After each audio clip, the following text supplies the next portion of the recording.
Hi there. It's been a hot second, y'all. And I'm gonna be really honest, none of the technology that I am using to record this right now, none of it is working properly. So I will be amazed if you can hear anything right now. It has been 6 months. 6 months since I recorded anything for this podcast. Since I've actually had the desire to record anything for this podcast. I'm gonna be really honest. I have not wanted to do the podcast and I have needed space from it. I have been finding my voice in other ways, but it became energetically draining for me to put so much energy into the podcast after a while, because I don't know if y'all know this, but I do the editing, I do like all the sound engineering, I do all of the things by myself, and it's a lot. And at the end of May, I got into a motorbike accident in Bali, and I really spiraled, and not in a way that like I was making super unhealthy choices, but I really needed time to reflect on my priorities and just life in general, because honestly, I felt like I was in a death portal. And I have been in a death portal, and that's what's been going on for the past 6 to 7 months. No big deal. Everything is super cool. But that's what it's been about, babes. Got into a motorbike accident that could have been so much worse than it really, really was. And I was driving way too fast, super early in the morning, to go see a sunrise with some friends, which was really funny because I knew that I was going to see this guy. I knew this guy was going to be there, and I had seen this guy at a restaurant like a week or so earlier, and he was the most beautiful man I have like ever seen in my life, and I was totally compelled to reach out to him and give him my number, which I never do. I was just gonna be like, hi, you need this information. But I was like, no, don't do that. That's a little brazen. Instead, what I did was I said, universe, if I am meant to know this man, please help me find out who he is. And I kid you not, within 3 days of that, I found out who he was. It was like super easy too. He showed up on one friend's Instagram, and I go, that's that guy. And I had just met that, like, she was basically an acquaintance. I'm being generous by calling her a friend. But I'd had a conversation with her, and it was her birthday weekend, and I was like, I hope you have a great birthday weekend. And then I was like, that is the man. And I couldn't figure out what his name was still, but I was like, maybe they're dating. And I was like, I don't want to ask. I've had awkward moments where I've like asked girlfriends, I'm like, oh, I think I have a crush on so-and-so, and I know you're friends. Can you give me the deets? And they're like, I really like him. And I'm like, well, shit. So I didn't want to ask, right? But then I got coffee with another friend a couple days later, and I had overheard this handsome man say that he'd just done a yoga teacher training. And my friend that I was grabbing coffee with, she had just done a yoga teacher training. Now, let me be very honest. In Ubud, there are a million yoga teacher trainings. There are so many yoga teacher trainings, you cannot keep up with them. And that's just in Ubud. That's not anywhere else, right? So I was like, it's a really long shot that this guy's in the same yoga teacher training. But I was like, did this being, and I like just described him, and I was like, was he in your yoga teacher training? And she goes, this guy? And she pulls up like his Instagram. I go, that's him. She goes, yeah. She's like, we're going to Kintamani, which is like a mountain, to go see sunrise. She's like, we're going to Kintamani to go to sunrise. She goes, I've been manifesting a third person because I don't want him to think that I like him, because I don't. She's like, you're about to leave and like leave Bali entirely. Is that something that you would want to do? And I was like, actually, it's literally the only thing that I want to do before I leave the island. And she's like, come with us. And so I was speeding because I wanted to see a man. Lesson learned, y'all. Don't do that, because you will get fucked up. And it was a life lesson, because not only did I get fucked up on the bike, but then he and I ended up becoming lovers, and I got fucked up for a few months.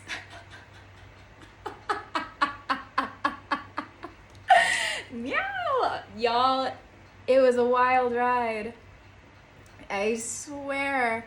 So I decided I was going to leave Bali. Heads up, I didn't put that part in, but I snuck it in there. I'm just giving you a life update right now. Because it's been a long time since I've been here, and I think it's important so that you can understand like where I'm at and like why I've decided to start the podcast again and where it's going, because I do have a point.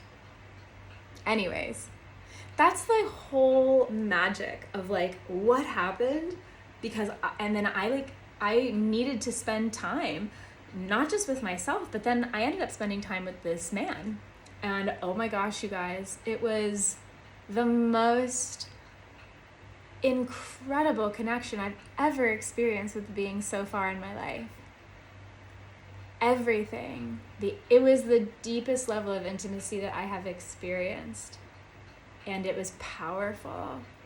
And it wasn't just that, it was like, this is somebody who I connected with at all levels. Even though there were things like, he didn't check off a lot of things on my manifestation list, I'll be real honest. Even with that, it didn't really matter, because I saw this being's heart. He showed me his heart. He showed me his soul, and he was there to receive mine. And literally, I was about to get on the plane like a few hours after, like, from what I'm about to say. We woke up in the morning, the sex was great, and then I was like, I'm gonna say something, and I don't want you to be weird about it, but I love you. And you don't need to say it back, but like, you are so good and I love you. And I really, really meant it. Like, the truth was, I didn't need him to say it back to me, and I did love him. It was like, wow, you've shown me who you are, I love you. And then he said it back, y'all, and I was like, what? Hey, girl, hey, what? Okay, I gotta get on a plane now, bye. And that was the beginning of the end. Because it was like, well, what do we do now? What do we do with this? And I went to France. Oh, y'all, I went to France. For those of you who have known me in my previous incarnation, in this body, in this lifetime, I've been obsessed with France. I was born, raised, baby Francophile. I always thought I would live in France. The last time I was in France was for my honeymoon with my ex-husband, and it was in the same place that I was being called to go to, which is Aix-en-Provence in the south of France. And I was being called to go there under the guise of a Mary Magdalene pilgrimage. And this is probably its own separate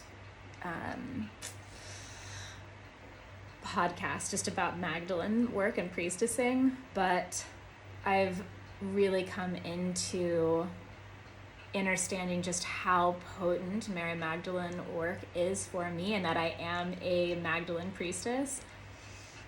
So I was being called to go on this pilgrimage for Magdalene work. And she allegedly lived in the south of France for the end of her lifetime, after she was basically persecuted in Egypt and fled.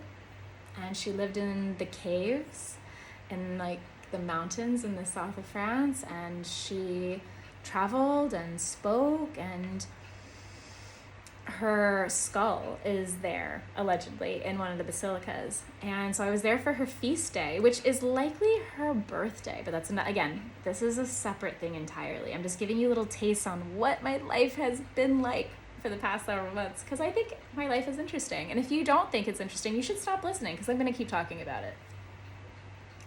So I went to the south of France under the guise of this Magdalene pilgrimage, and it was so deeply lonely. Wow. Culture shock after being in Bali for 13 months. 13 is the number of the goddess, by the way. 13 months. I suddenly was ripped from my community. I didn't even know I had community really in Bali until I left it. I was ripped from a relationship or a lovership container that felt deeply intense and profound.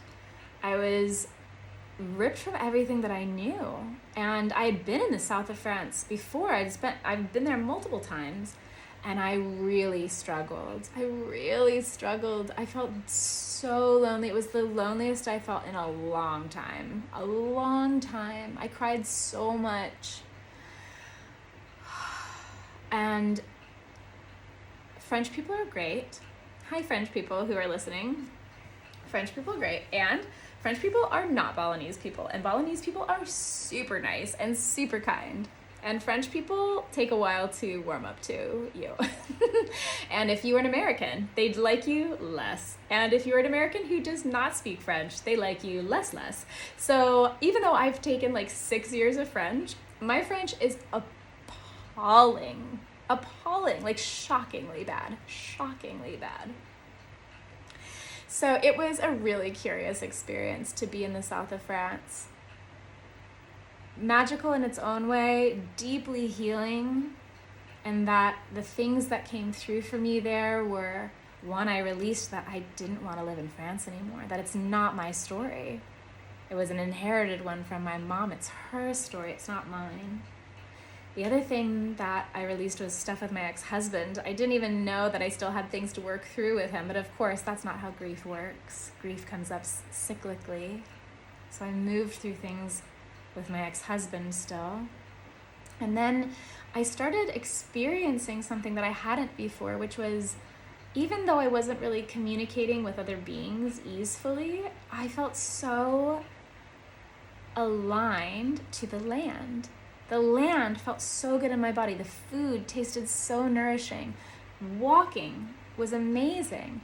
And it really felt that ancestrally I was connected, like my DNA was connected to that land. And we do have ties on my mother's side to that land, and I'll get to more of that later. And that's its own separate post as well. So it was important that I be in France because I let go of the dream that I thought was mine, which was to live in France. And I just decided, wow, I really don't want to do that. That is not for me. It's not my bag, baby. So that was huge. And then the Magdalene priestessing, wow, just, again, separate podcast. But powerful experiences. After France, I left for England and I went to Glastonbury, which is known as the heart chakra of the world. And for all you Harry Potter heads out there, J.K. Rowling based Diagon Alley off of High Street. It is real life Harry Potter world. It is quirky as fuck. It is British as fuck. It is amazing as fuck. I met up with a beloved sister who I had met in Bali, and it was more Magdalene priestessing. And again, I felt deeply connected to the lands, and it's one of the most beautiful places I've ever been. And I have so many places to still go in this lifetime, but damn, I didn't want to leave. And I was in the Isle of Avalon. I was doing priestess work. I was there for my birthday. I started getting deep into my Celtic ancestry, and wow, you all, like, I was slipping a little bit of something in there. I am a druid, and I didn't even know it. If you don't know what a druid is, you can look it up, but again, separate podcast.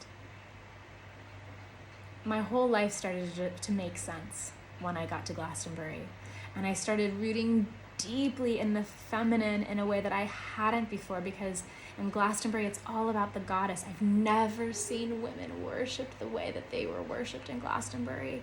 I've never seen the goddess worshipped at that caliber. And one of the most important things that I saw and witnessed and embodied and experienced was that everything we have ever been told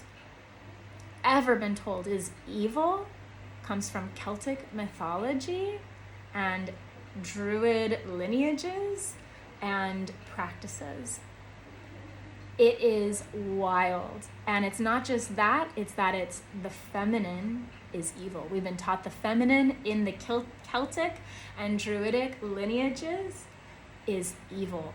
And again, I cannot even begin to get into it here because it's so rich and so deep. But early Christianity and the Druids and the Celtic pagans, there is deep connection. And it's directly connected with Magdalene and Yeshua, with Christ. And it's mind-blowing. It is mind-blowing. And I am not one who has ever been super into any of the things that I'm speaking to right now. Trust me. And all of a sudden, everything started to make sense. And it's still unraveling and unfolding and unfurling for me. And wow, powerful. So back to the guy. So things were unraveling, but also coming together that whole time that I was in France and in England. And ultimately, he wanted to see if it could work, so he flew me back to Bali, which is wild because I wasn't planning to go to Bali again anytime soon. And so I came to Bali after being in England, and it took me 4 days. It took me, how many plane rides? I took a bus, I took a train, I took 3 planes, and then a car to get to where I was going. It was insane. I had some magical experiences though during that too. I had a beautiful conversation with this man on the bus from Glastonbury to London, and it felt very fated and so divinely aligned. It's like when you just have beautiful, you're just like, that's weird. Why would he say that? It was literally what I'm thinking and also what I'm working on, but how does he know that? This person's, oh my gosh, the light just went out. I told you the technology's not working, so please be gentle with me on the video and on the recording, because here's the other thing that I haven't said yet. I'm not going to be editing these. Not really. I see them more as transmissions now. And a transmission means that everything that I say is meant to be said and meant to be heard, which is a little bit daunting and a little terrifying because I don't really know what I'm going to say. It's totally unscripted. But it's meant to be shared.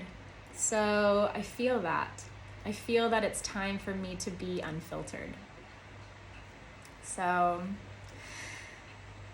anyways, I had a beautiful conversation with this man from Glastonbury to London, which was unexpected and amazing. And then I had a moment where, because I had to take the train from London to Paris to get on the flights that this guy got for me, and one of my pieces of luggage broke. Oh my God, it broke. And it was later in the evening in France, and in Paris, everything closes down in France, like early, right? They have literal laws against it, that you cannot work past a certain point. And I'm like, I was leaving super early the next morning, and there was no way I was thinking I could get another piece of luggage in time. And I shit you not, the luggage was broken. I was at the metro station. I was like, where in the fuck am I gonna get a new piece of luggage at this hour? And I round the corner, and what is open but a luggage shop? Wild. And the guy was so sweet. He helped me, like, I was unpacking everything, my underwear, my vibrator, like all of the things. And he was just like, this is very heavy. How can you carry this? You are so little. And I was like, I am very strong. So that was, again, just a little bit of magic and like just divine support, right? And when we're doing things that feel aligned, and I was traveling across the world for love. That was it. I felt really terrified. It was the most vulnerable thing I'd ever done in my life. I traveled across the fucking world for love, for this man, for me. And the minute I arrived 4 days later, it was very clear he did not want me to be there, that he could not hold up his part of the deal. And his part of the deal was that he show up when I showed up. that he try. He paid money for a plane ticket, but it took me 4 days to get there. He paid for part of a plane ticket, but I still had to pay money to get there. He didn't hold up his end of the bargain. It was deeply devastating. And all I could do was feel so much sadness and anger. Mostly sadness because I knew what was happening for this man. He's going through some massive awakenings and changes. He literally said that I rocked his world. He's never done anything like he did for me to fly me out. It's like, I don't do this for people. This is crazy. What are we doing? And I'm like,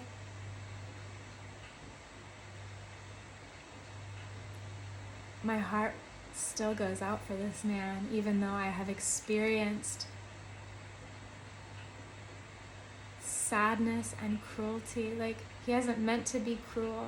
I know he hasn't. He's a good man.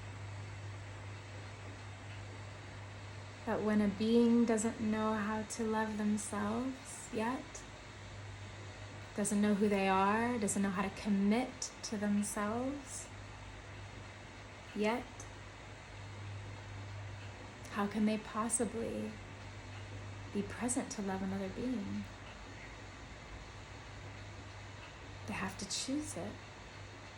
And so he rejected the potential relationship with me. And I can say that because I don't, damn it! Lights. I can say that because it wasn't me who was rejected. He was rejecting himself. Because of all the things I was bringing up for him, it was deeply triggering. And I got it. I saw it. I see it. I see more than I share these days. And I saw it for him. And I kept choosing him anyway, because when you're in partnership, like a real partnership, that's what you do for people. You show up for them even when it's hard. The expectation is that one day when you're having a hard time, they're going to be able to do the same thing for you. That's called reciprocity.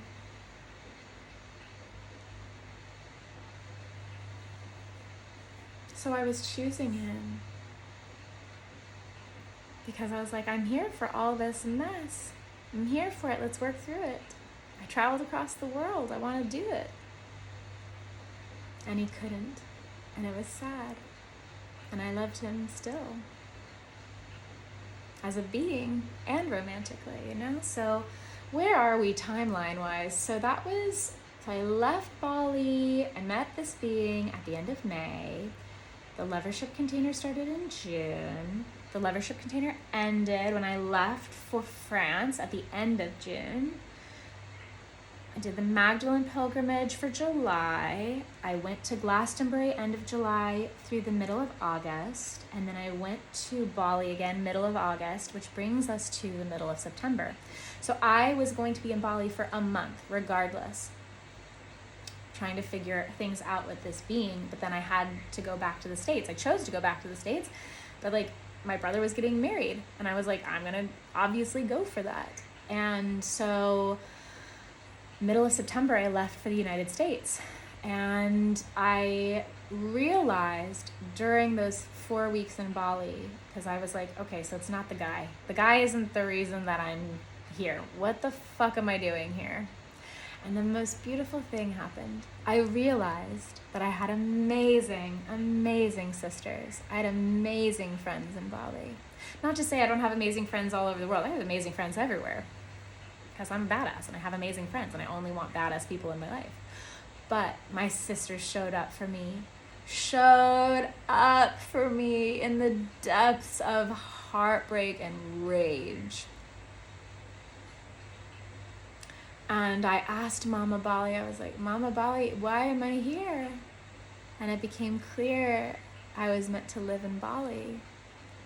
The man was the carrot who brought me back, and it was my turn to claim myself. to claim my life, not for another, but for me. That's powerful. It might appear on the outside that I've been doing nothing but claiming my life for the past 2 years since I basically left the States, but I'll be honest, I've been free floating. I always thought I was going to go back and live in the States or in France or travel more. Never did I think I was going to stay in Bali, to make a home for myself in Bali. I was only supposed to be here for 3 months. I ended up being here 13, and I couldn't wait to get the fuck out. Bali is great, but also it's filled with toxicity, just like everything else and everywhere else in this world.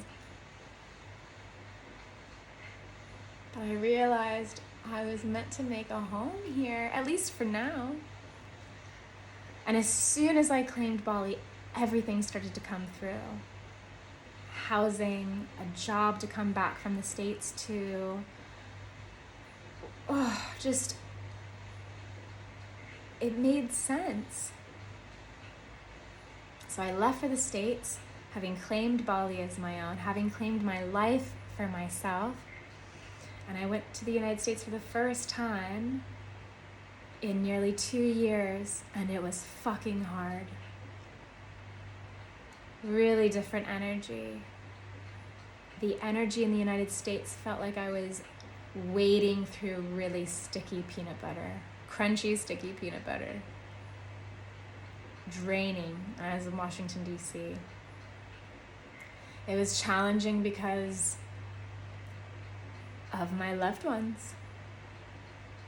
I love my loved ones, and it brought up a lot of things that I was working through and had been working through for a couple years ago. Oh, that's where that trigger comes from. Oh, that's where that thing I worked through comes from. That's curious. Oh, wow, this is coming up for me right now. In this moment, this feels unexpected, but here I am. This is what's happening. Pew. Hard. I'm glad that I went. I'm so glad to have been able to support my brother and his new wife, to see my family, to see my friends, to have a reconnection with my father after not speaking to him for almost 2 years, and to have him sit there and tell me, I was wrong, and I see what you are doing, I see who you are, and I cannot be more proud.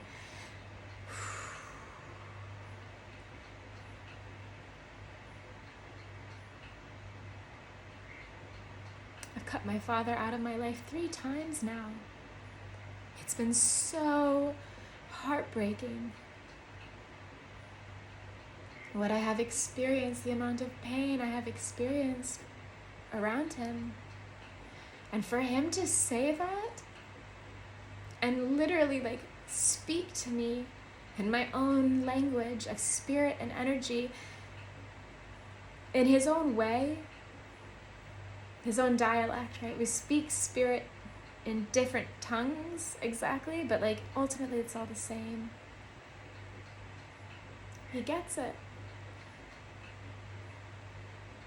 It was profound to experience that. I'm so grateful for my dad.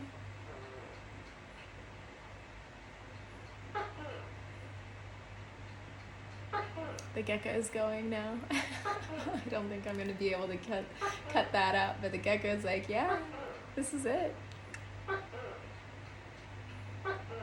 I sold all my things from my storage unit, got rid of almost everything remaining from my former life, my marriage. The money from the marriage is almost gone. I haven't needed to work for a couple years because of crypto, because of the divorce, and it was really feeling like a death portal, truly, in the United States. Wow, oof.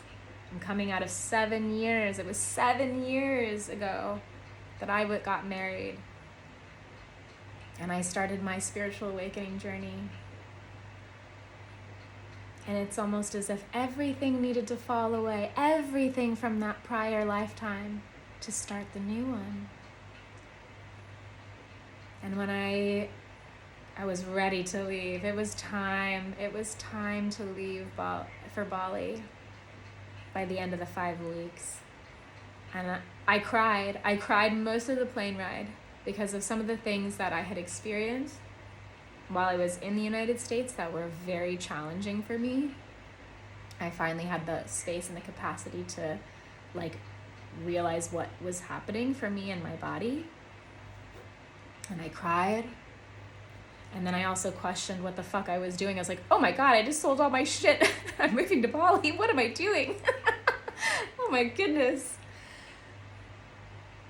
And the minute that we landed in Bali, I felt my whole body release and feel so held and welcome.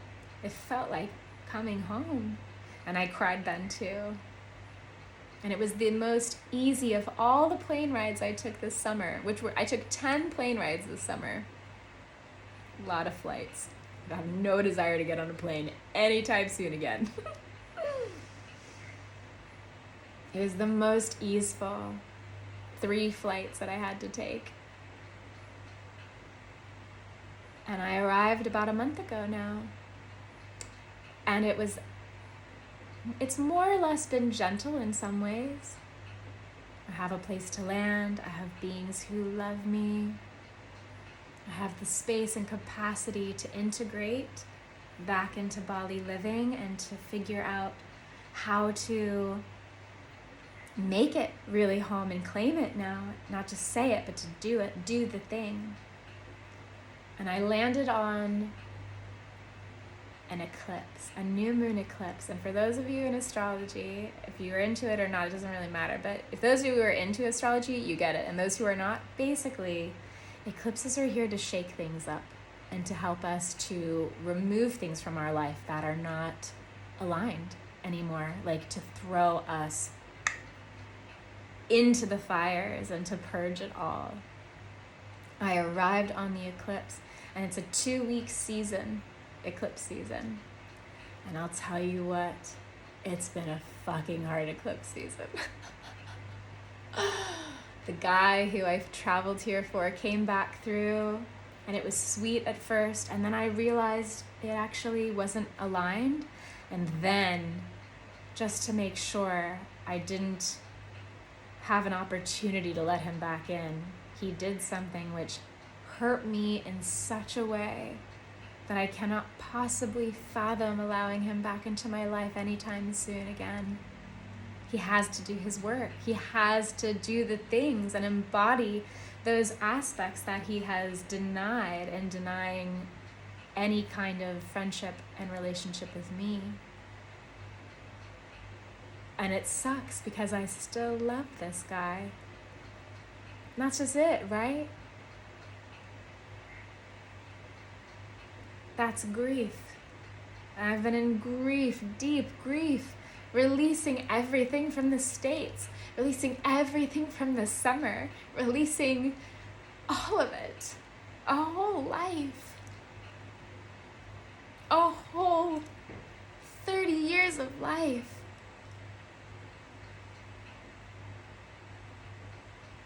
It came through from another sister that this eclipse season was about shedding a 10-year cycle for those fixed signs in astrology. Fixed signs being Leo, which I am, Scorpio, Capricorn, and Taurus and Aquarius. And Scorpio, I think, too, because Scorpio is... Oh, I already said that. Anyways. Yeah. Oh, and Libra. Libra was in there, I think, too. Anyways. It's releasing a whole 10-year cycle. And what I realized was 10 years ago, in October of 2012, something was going on in my romantic life where I was being asked to either step up for myself and claim my life and relationship, or to let my dreams fall by the wayside for another being who wasn't meant for me. The patterns the patterns and the similarities, the synchronicities, everything in this lifetime, everything, every moment, every detail, everything, everything, everything is divinely planned to happen exactly as it is meant to. I cannot write a story more profoundly aligned in metaphor and symbolism and literary rhetoric than I can in just stating the nature of my own existence and life. This is why I speak so much to awareness, because when we become aware of ourselves, aware of our shadows, aware of our gifts, aware of how we interact with others, aware of our patterns, aware of all of it, what we realize is that everything is happening not to us, but for us. Everything is happening for us. And some of it sucks. It sucks that it didn't work out with this guy. I still fucking love this guy. I hate that I've cut him out, and I'm super proud of myself for doing it because it was causing me nothing but heartache. I was getting nothing out of the relationship. Nothing. I was being drained of my life power by a being who could not remotely reciprocate. Yet, I hold the light for him to be able to do that one day. He's on his path. It's not to make him wrong in his path. He's exactly where he needs to be on his Grail quest, which is another podcast episode about Grail quests.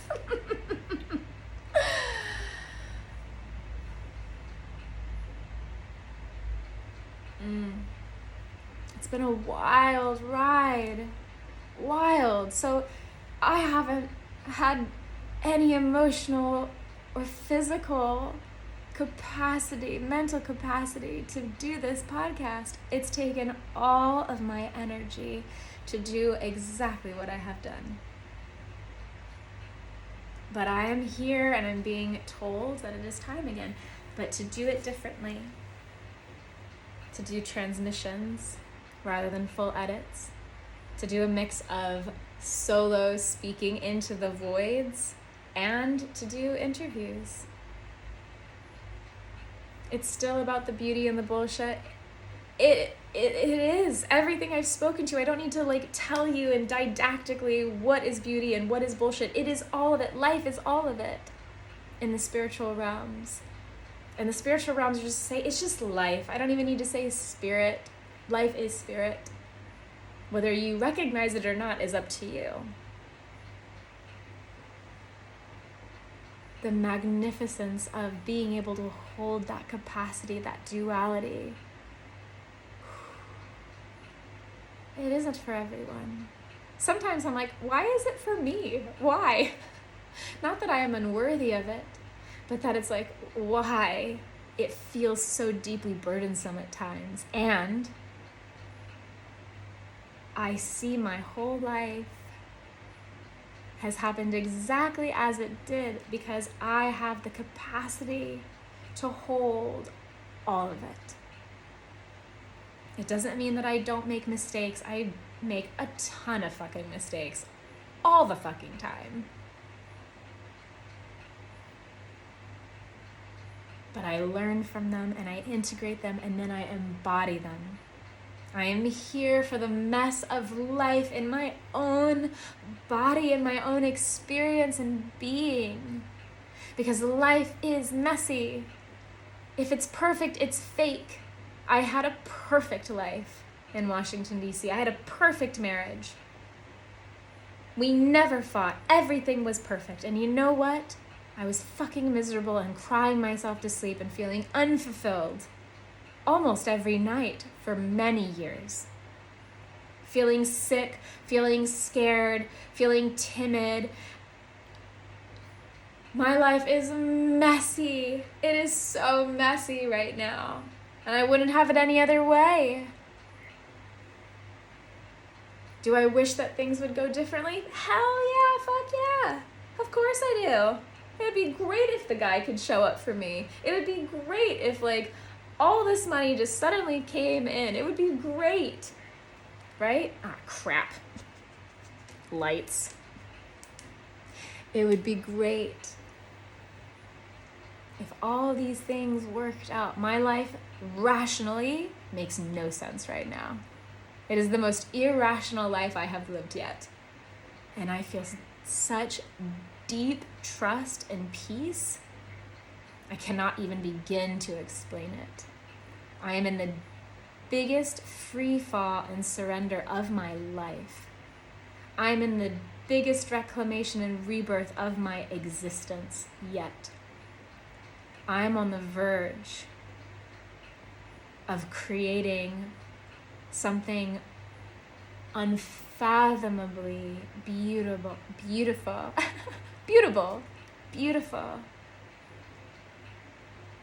I am on the precipice of experiencing my own greatness. And it is for no one but for me. That is magic of the highest order. I wouldn't trade my life for anyone else's right now. So I've been going through a death and rebirth, a grief portal, ecstatic bliss awaits me on the other side of this fiery feeling. It's been fire. I feel so much fire in my body. And the last time I felt something remotely close to this, I came out the other side and I started experiencing things I had never experienced before. Deep ecstasy, bliss. I don't settle for happiness anymore. Happiness to me just isn't even real. It's Walt Disney World. Perfection. I'm here for messy bliss. Messy, perfect, embodied bliss.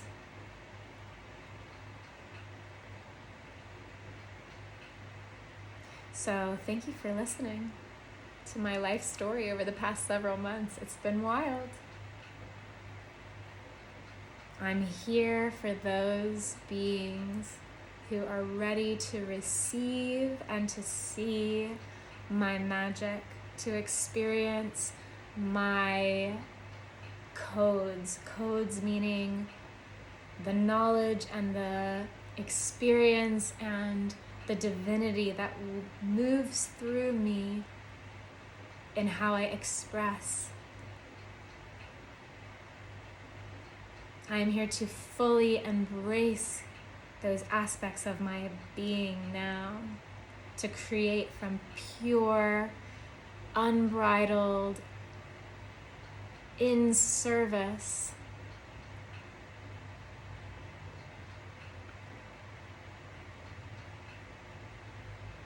intentions. And for those who are ready to receive that,